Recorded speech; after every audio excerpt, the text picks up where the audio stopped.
ลูกาบทที่เก้าพระองค์ทรงฮ้องสาวก12คนของพระองค์มาพร้อมกัน แล้วทรงประทานให้เขามีอำนาจและสิทธิอำนาจเหนือผีทั้งปวง และรักษาโรคต่างๆให้หาย แล้วพระองค์ทรงใจเขาไปประกาศอาณาจักรของพระเจ้า และรักษาคนป่วยเจ็บให้หาย พระองค์จึงตรัสสั่งเขาว่า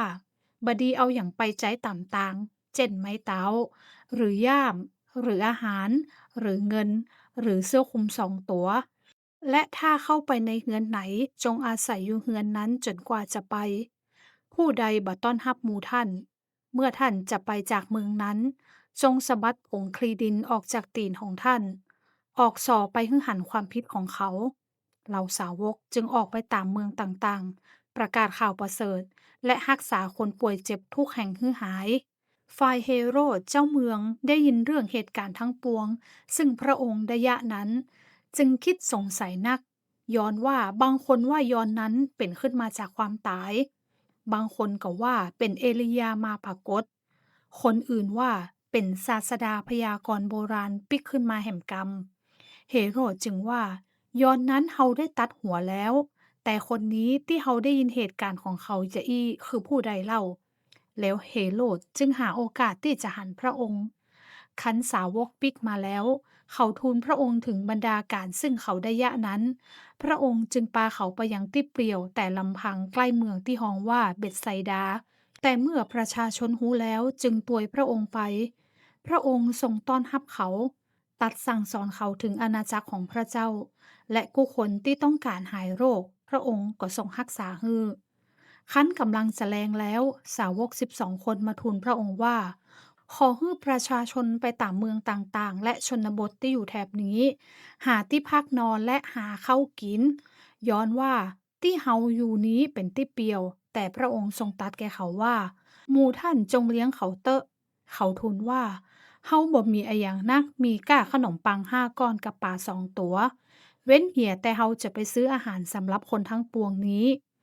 ย้อนว่าคนเหล่านั้นนับแต่ป้อจายได้5,000 คนพระองค์จึงสั่งเหล่าสาวกของพระองค์ว่าจงฮื้อคนทั้งปวงนั่งกันเป็นหมู่ๆราวหมู่ละ50 คนเขาก็เยาะตามคือฮื้อคนทั้งปวงนั่งลงเมื่อพระองค์ทรงรับขนมปัง5 ก้อนกับปลา2 ตัวนั้นแล้ว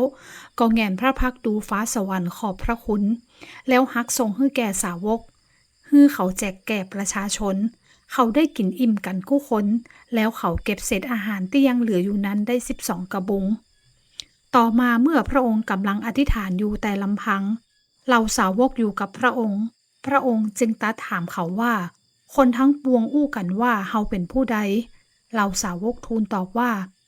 เขาว่าเป็นยอห์นผู้ฮื้อบัพติศมา บางคนว่าเป็นเอลียา แต่คนอื่นว่าเป็นคนหนึ่งในหมู่ศาสดาพยากรณ์โบราณเป็นขึ้นมาใหม่ พระองค์จึงตรัสถามเขาว่า แล้วหมู่ท่านเล่าว่าเขาเป็นผู้ใด เปโตรตอบทูลว่า เป็นพระคริสต์ของพระเจ้า พระองค์จึงกำชับสั่งเขาบ่ให้บอกความนี้แก่ผู้ใด ตรัสว่า บุตรมนุษย์จะต้องทนทุกข์ทรมานหลายประการ หมู่คนใหญ่ หมู่ปุโรหิตใหญ่ และหมู่ธรรมจารย์จะปฏิเสธท่าน ในที่สุดท่านจะต้องถูกประหารชีวิต แต่ในวันที่3ท่านจะถูกทรงจุบขึ้นเป็นมาใหม่ พระองค์จึงตรัสแก่เขาทั้งหลายว่า ถ้าผู้ใดใครจะตวยเฮามาฮื้อผู้นั้นเอาชนะตัวเก่า และรับกางเขนของตัวเก่าแบกกู้วันและตวยเฮามา ย้อนว่าผู้ใดใครจะเอาชีวิตรอด ผู้นั้นจะเสียชีวิต แต่ผู้ใดจะเสียชีวิต ย้อนหันแก่เฮาผู้นั้นจะได้ชีวิตรอด ย้อนถ้าผู้ใดจะได้สิ่งของสิ้นทั้งโลก แต่ต้องเสียตัวของตัวเก่าหรือถูกทิ้งเหีย ผู้นั้นจะได้ประโยชน์อะหยังย้อนถ้าผู้ใดมีความอายย้อนเฮาและถ้อยคำของเฮาบุตรมนุษย์ก็มีความอายย้อนผู้นั้น เมื่อท่านมาด้วยสง่าราศีของท่านเอง และของพระบิดาและของเราทูตสวรรค์บริสุทธิ์แต่เฮาบอกความจริงแก่ท่านทั้งหลายว่า มีบางคนที่ยืนอยู่ที่นี่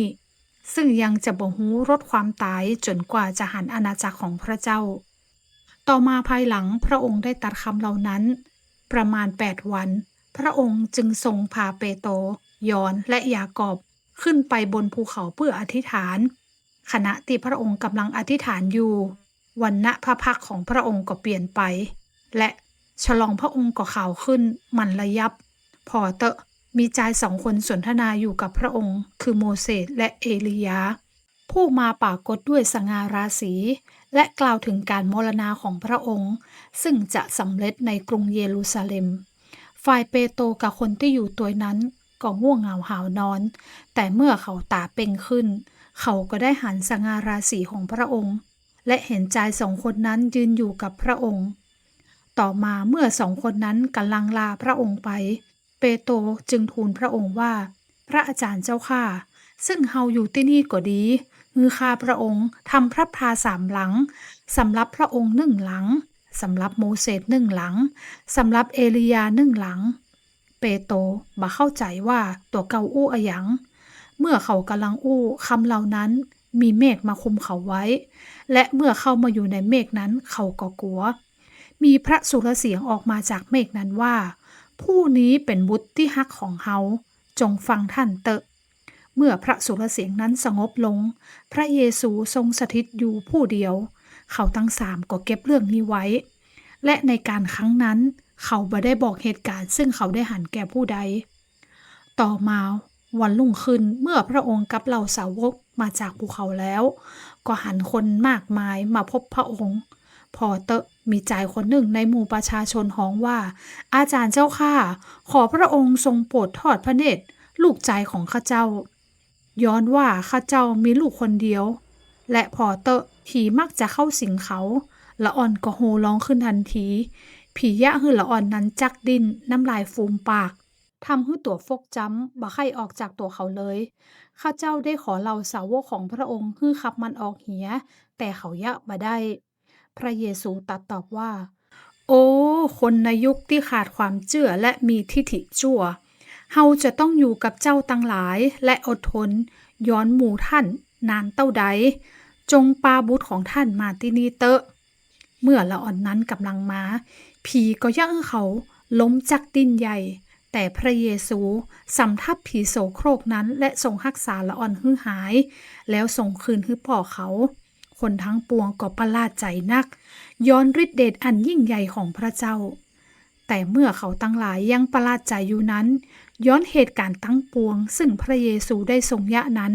พระองค์จึงตรัสแก่เหล่าสาวกของพระองค์ว่าจงฮื้อคำเหล่านี้เข้าหูของท่านย้อนว่าบุตรมนุษย์จะต้องถูกมอบไว้ในเงื้อมมือของคนทั้งหลายแต่คำเหล่านั้นสาวกหาเข้าใจไม่ความก็ถูกซ่อนไว้จากเขาเพื่อเขาจะไม่ได้เข้าใจและเขาบ่กล้าถามพระองค์ถึงกรรมนั้นแล้วเหล่าสาวกก็เกิดเถียงกันว่าในหมู่เขาไผเป็นใหญ่ที่สุดฝ่ายพระเยซูทรงยังรู้ความคิดในใจเขาจึงฮื้อละอ่อนคนหนึ่งยืนอยู่ใกล้พระองค์แล้วตรัสถามกับเขาว่าถ้าผู้ใดรับละอ่อนน้อยนี้ในนามของเฮาผู้นั้นก็ได้รับเฮาและผู้ใดได้รับเฮาผู้นั้นก็ได้รับพระองค์ผู้ทรงใจเฮามาย้อนว่าในหมู่ท่านทั้งหลายผู้ใดเป็นผู้ต่ำต้อยที่สุดผู้นั้นแหละเป็นผู้ใหญ่ฝ่ายยอนทูลถามพระองค์ว่าพระอาจารย์เจ้าข้าพวกข้าพระองค์หันผู้หนึ่งขับผีออกในนามของพระองค์และข้าพระองค์ได้ห้ามเขาเหียย้อนเขาบ่ตวยหมู่เฮามาพระเยซูตรัสแก่เขาว่าบ่ได้ห้ามเขาเลยย้อนว่าผู้ใดบ่เป็นฝ่ายต่อสู้เฮาก็เป็นฝ่ายเฮาแล้วต่อมาครั้นจวนเวลาที่พระองค์จะทรงถูกรับขึ้นไปพระองค์ทรงมุ่งพระพักแน่วแน่ไปยังกรุงเยรูซาเล็มและพระองค์ทรงใจผู้ทรงข่าวล่วงหน้าไปก่อนเขาก็เข้าไปในหมู่บ้านแห่งหนึ่งของชาวซามาเรียเพื่อจะเตรียมไว้ฮื้อพระองค์ชาวบ้านนั้นบ่รับรองพระองค์ย้อนดูว่าพระองค์กำลังทรงมุ่งพระพักไปยังกรุงเยรูซาเล็มและเมื่อสาวกของพระองค์คือยากอบและยอนได้หันดังนั้นเขาทูลว่าพระองค์เจ้าข้าพระองค์พอใจจะฮื้อข้าพระองค์ขอไฟลงมาจากสวรรค์เผาผ่านเขาเหียอย่างเอลียาได้ยะอันก่อแต่พระองค์ทรงเหลียวมาห้ามปรามเขาและตรัสว่าท่านบ่ฮู้ว่าท่านมีจิตใจทำนองใดย้อนว่าบุตรมนุษย์บ่ได้มาเพื่อทำลายชีวิตมนุษย์แต่มาเพื่อช่วยเขาทั้งหลายให้รอดแล้วพระองค์กับเหล่าสาวกก็เลยไปที่หมู่บ้านแห่งที่หนึ่งต่อมา เมื่อพระองค์กับเหล่าสาวกกำลังเดินทางไป มีคนหนึ่งทูลพระองค์ว่า พระองค์เจ้าข้าพระองค์เสด็จไปทางใดข้าพระองค์จะตวยพระองค์ไปทางนั้น พระเยซูตรัสแก่เขาว่าหมาจิ้งจอกยังมีโพรงและนกในอากาศก็ยังมีหางแต่บุตรมนุษย์บ่มีที่จะวางหัว พระองค์ตรัสแก่คนแห่งคนหนึ่งว่า จงตวยเฮามาเตอะแต่คนนั้นทูลตอบว่า พระองค์เจ้าข้าขอทรงโปรดให้ข้าพระองค์ไปฝังศพพ่อของข้าพระองค์ก่อน พระเยซูจึงตรัสกับเขาว่า ปล่อยให้คนตายฝังคนตายของเขาเตอะแต่ส่วนท่านจงไปประกาศอาณาจักรของพระเจ้า แห่มคนหนึ่งทูลว่า พระองค์เจ้าข้าพระองค์จะตวยพระองค์ไปแต่ขออนุญาตให้ข้าพระองค์ไปลาคนที่อยู่ในบ้านของข้าพระองค์ก่อน พระเยซูตรัสกับเขาว่า ผู้ใดเอามือจับคันไถแล้วหันหน้ากลับเหียผู้นั้นก็บ่สมควรกับอาณาจักรของพระเจ้า